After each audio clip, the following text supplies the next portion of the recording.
Hey there, if you're new to the channel, you want to learn everything there is to know about living in New Smyrna Beach, Florida, you've come to the right place. My name is Matt Ekoff. I'm a local real estate expert, and I'm here to share everything from the best neighborhoods to the hottest spots around town. Listen, we get phone calls, emails, text messages, Zoom invites every day from people just like you wanting to move to New Smyrna Beach and surrounding areas. Make sure that you hit the like button and subscribe. Whether you're looking to move in 2 days, 20 days, or 200 days, we would love to help you move to the beach. Now, today, I'm going to be doing a pros and cons video. That's it, just pros and cons on living in New Smyrna Beach.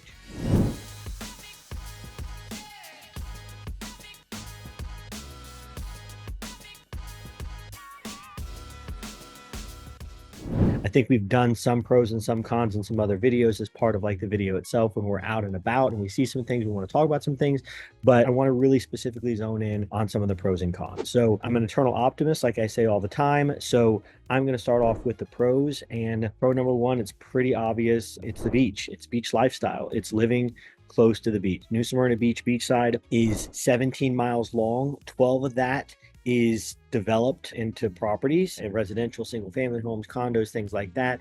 About 2 miles is North Beach, about 1 mile is Central Beach, and then Beachside South makes up the other roughly 9 miles. We call it 17 miles of coastline. You'll see that everywhere of shoreline, 17 miles, because in Beachside South, there is a state beach that is 5 miles long. So you add your 12 plus your 5, you come up with your 17. I'm not a mental math genius, but I'm pretty sure that's the numbers, and that's how you've come up with 17 miles worth of beach. So beach lifestyle. I mean, whether you live in the farthest possible location away that you can live, which is probably Venetian Bay, at least as far as distance goes, Venetian Bay is probably the farthest from the beach.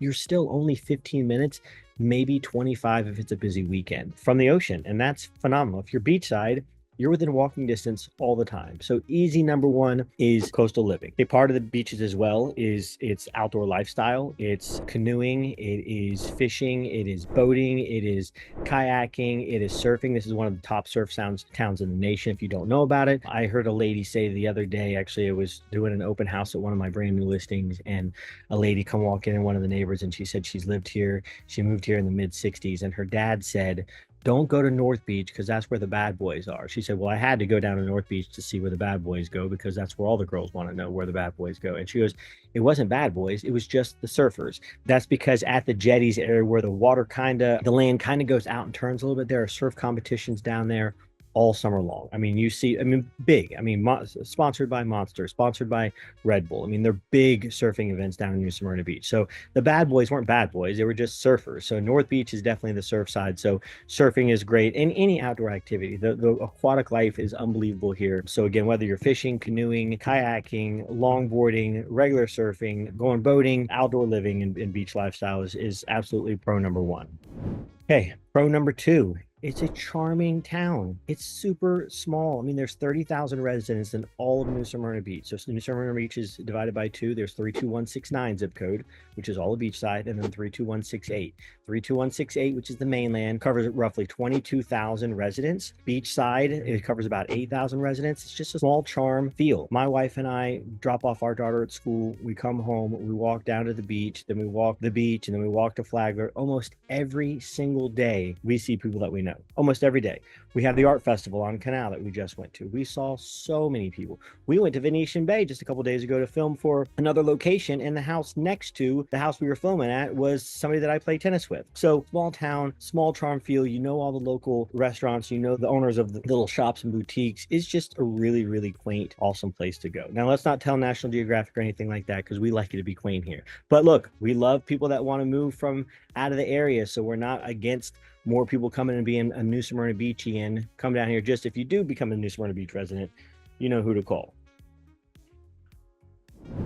Anyway, let's go on to number three. Number three is thriving arts and culture. This is huge here. I mean, I'm actually actively looking for an artist that wants a storefront on Canal that wants to put his photography and his art out there. This is a big thing. There are so many art festivals here. We have our annual, which we have 11,000 artists come out from around the nation that set up their tents and their booths and stuff like that. But we have several art centers and art museums. And I have a very close friend of mine that has an art studio as well as a photography studio. She owns a modeling agency. So art and culture is a really, really big deal here. And people love that. It's a small charm feel. A lot of people don't know this. Bob Ross is from New Smyrna Beach and he lived here. And so a lot of his paintings was inspired by this. I know you see a lot of mountain stuff. That's not New Smyrna Beach, but Bob Ross lived here for a while. So the art and culture is pretty phenomenal.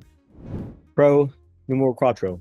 4, its proximity to big cities. New Smyrna Beach is as far on the East Coast as you can get, but you can get to Disney World in an hour and 15 minutes. You can get to Universal Studios in an hour. You can get to Daytona 500 Speedway in 20 to 25 minutes. You can get to Daytona Beach attractions in not that long. You can get to St. Augustine in 45 minutes. You can get to Jacksonville in about an hour and a half. You can get about down to Miami in 3 to 3.5 hours. I mean, you are within striking distance of anything with still being a small town feel. So proximity to major attractions, being able to go to Tampa, that's going to take probably about 2.5 hours, but still not bad comparatively, pretty quickly here. But again, some of the major attractions is some of the best stuff. Plus you have a multitude of airports that you can leave out of, including in Melbourne and Sanford. Orlando's the big one. Daytona Beach is also another big one. So proximity to major cities is a really big deal. So we're going to call that pro number 4. And then last, but certainly not least, especially for my profession, pro number 5 is real estate opportunities. You can buy a $12 million home, or you could buy a $210,000 house. Like New Smyrna Beach covers all of it. Obviously, you're not going to get a $210,000 house that's on the ocean, but you can get a pretty good deal beachside. You can go all the way up to the most luxurious house that you could ever imagine. We've done a video. You can check it out. One of our other videos is a $12 million home. It's 5 bedroom, 5 bathroom, 5,500 square foot, waterfront on the intercoastal. There's dolphin viewing there. I mean, it's unbelievable, for $12 million bucks. But you can, I have condos that are in Sugar Mill Country Club that are $250,000 for a 2-bedroom, 2-bath condo. So there is a eclectic mix of properties that you can buy here, almost anything for anyone. You don't have to necessarily live right next to the beach in order to have the beach lifestyle. Literally right across North Causeway or South Causeway Bridge. If you need to know what those are, refer to a map video that I have previously. Not a match video, a map video. They're all map videos. Go to one of those videos and check out mainland. There's some houses that are right across, still a golf cart ride to the beach. You could live on mainland, right off Canal, for not a bad price whatsoever, or across US 1, not a little west of US 1, not a bad area whatsoever, and still take a golf cart to the beach. So proximity to the beach is phenomenal, but price ranges from low-end condos all the way up to high-end single-family residence. You can fit pretty much anything you want in here. So the real estate is pro number 5. All right, so I'm an eternal optimist, but let's talk about the cons because we have to. We got to discuss the cons. All right, con numero uno. Now, this is according to ChatGPT. Now, I am a New Smyrna Beach resident. I can hear the ocean in the background. We live in North Beach. We're just 150 yards from the ocean. In this direction, I can actually see the intercoastal. I did ask ChatGPT because I said in the prompt, give me a top 5 pros and cons for somebody looking to live in New Smyrna Beach or move to New Smyrna Beach, not for a current resident. So there maybe is a little bit of adjustment there. My personal preferences maybe would have been a little bit different. But the number 1 con, according to ChatGPT, for people that are moving here, is the weather, and potentially hurricanes is really what it's focusing on. We can have a really, really bad hurricane season, or we can have a very mild hurricane season. Either way, during hurricane season, you're going to be without power, most likely for a day up to a week, unless you have a whole home generator. Now, there's a lot of whole home generators here. I would say the majority of houses have them. But if you don't, and you're relying off city power, which a lot of people will, you're probably going to be without power for a little while during hurricane season, whether it's a direct hit or whether you're on the outskirts. Recently, we've had some pretty big ones. We had Milton just pass not that long ago. It didn't affect us nearly how they thought it was going to, but the winds were crazy ridiculous.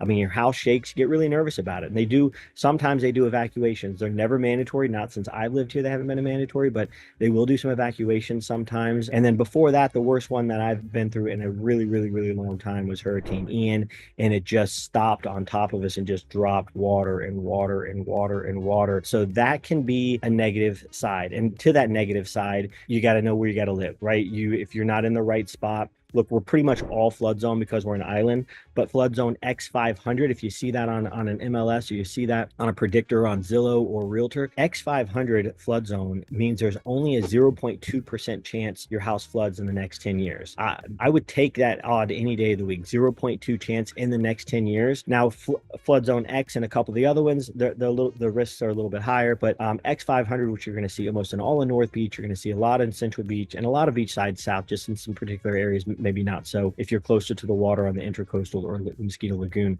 But weather is one of those things. If you don't like high humidity during the summers, then this might not be the place for you because we run in the 90%. It is hot. Today is February the 3rd, and I'm hot right now. I'm surprised I'm not sweating. But that's also a pro too, right? I mean, I'm an eternal optimist, so they're calling it a con on ChatGPT, but it's not the worst thing in the world. And hurricanes are at least predictable. You have 5 days, 3 days to say, hey, you know what? I don't want to stay here. I'm getting out of here and get to Georgia, get to North Carolina, get up to Louisiana or Texas. You got plenty of time. It's not like an earthquake or a tornado, that just kind of hits like that. This is you have time to prepare and set up for it. But I'm going off ChatGPT's list. So con number one is definitely hurricane season and the seasonal weather. So let's go to number two.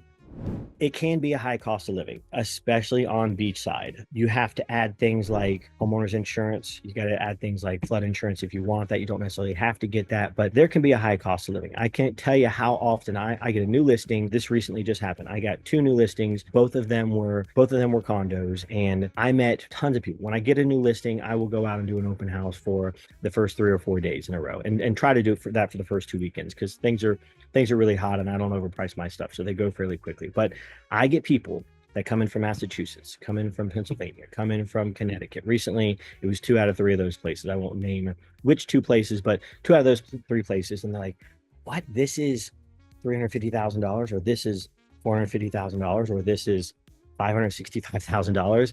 Yes, Florida real estate is expensive. New Smyrna Beach is an awesome town. It's an awesome, awesome, awesome town. You don't get any farther eastern in the United States than you are right here. I mean, we're on the East Coast, and then we got the ocean. So yes, it is expensive and it can get costly. It can, full transparency, but it's worth it. To me, it's worth every cent of it. I've lived in other places in the United States and I don't want to live anywhere else except here. So yeah, you have to understand that the cost of living is going to be a little bit high. Is it Miami? No, absolutely not. I advertise to Miami sometimes for my listings here because you can get so much more here for down there. But still, you see a condo listed for $359,000 and it's a 2-bedroom, 2-bath with 1,200 square foot, and you're like, man, it's $350,000, $360,000, $370,000 for that.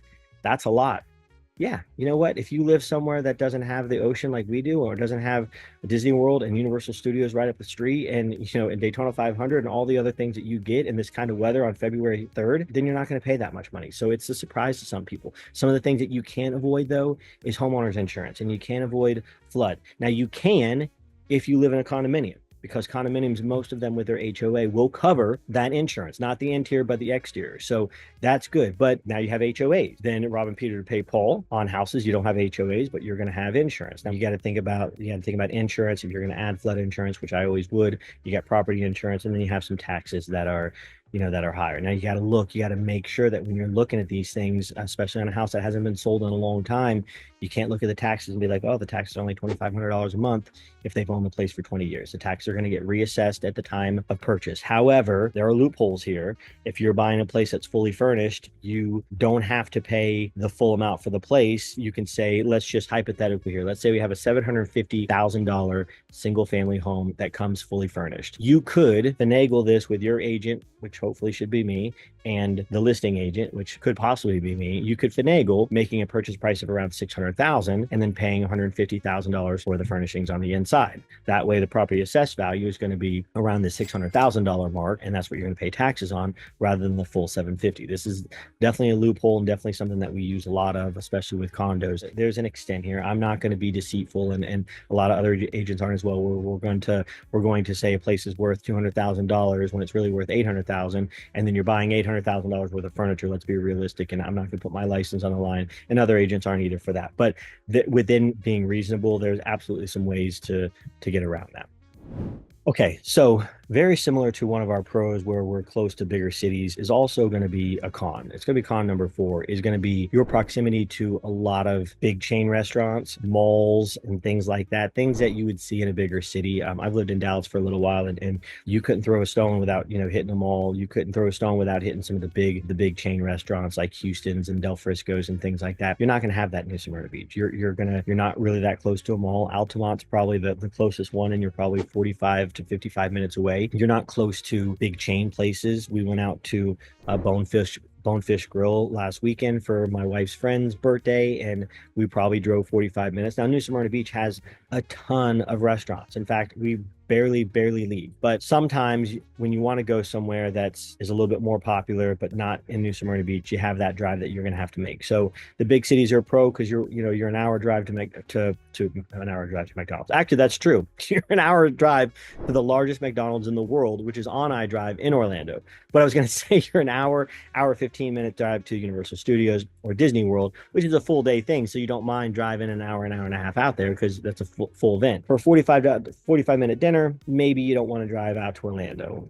That's part of it. It's a small town feel, so you're just not going to get those things. So anyway, ChatGPT is calling that number 4. And con number 5, let's talk about the elephant in the room. Everybody knows it. Everybody talks about it. Smyrna Beach is known for being the shark bite capital of the world. Are they deadly? A couple times a year, but I mean hundreds of thousands, maybe even on a weekend, hundreds of thousands. So you take the percentage and say shark bites divided by how many people that you have out here at the beach. We're going to be probably lower than I'd say most of the places in the United States. Don't quote me on that. But as a resident, as somebody who has a 10-year-old daughter that surfs and all her girlfriends surf as well, and as somebody that goes out in the water and goes kayaking, and I can say I feel perfectly safe. But ChatGPT, they see everything and they look at everything. So they wanted me to bring up that it is considered the shark bite capital of the world. I will say the locals find it hilarious because if you go to any one of the little boutiques, most of the time you'll see a small New Smyrna Beach, a small quaint town with a shark bite problem, or a drinking town with a shark bite problem. So it is the shark bite capital of the world. That is true. I've seen the sharks, but it's not something that happens that often. I think that every place has something like that. We have so many other great things compared to bad things that I'm taking it with a grain of salt. So anyway, top 5 pros, top 5 cons, according to ChatGPT. Let me know what you think was your best con and your best pro. Like, again, eternal optimist. So what did you think was a con that really wouldn't be that big of a con? What do you think is a pro that you're like, man, that is freaking awesome that's the pro? I mean, other than living by the beach, of course. So let me know in the comments below if you think that there's something else that carries weight on the pro side or the con side. Also, let me know. Listen, we get phone calls, emails, text messages, Zoom invites every day from people just like you wanting to move to the beach. So whether it's 2 days, 20 days, or 200 days, please reach out. We'd love to help you move to the beach and be our neighbor. Until next time, thanks for watching the video.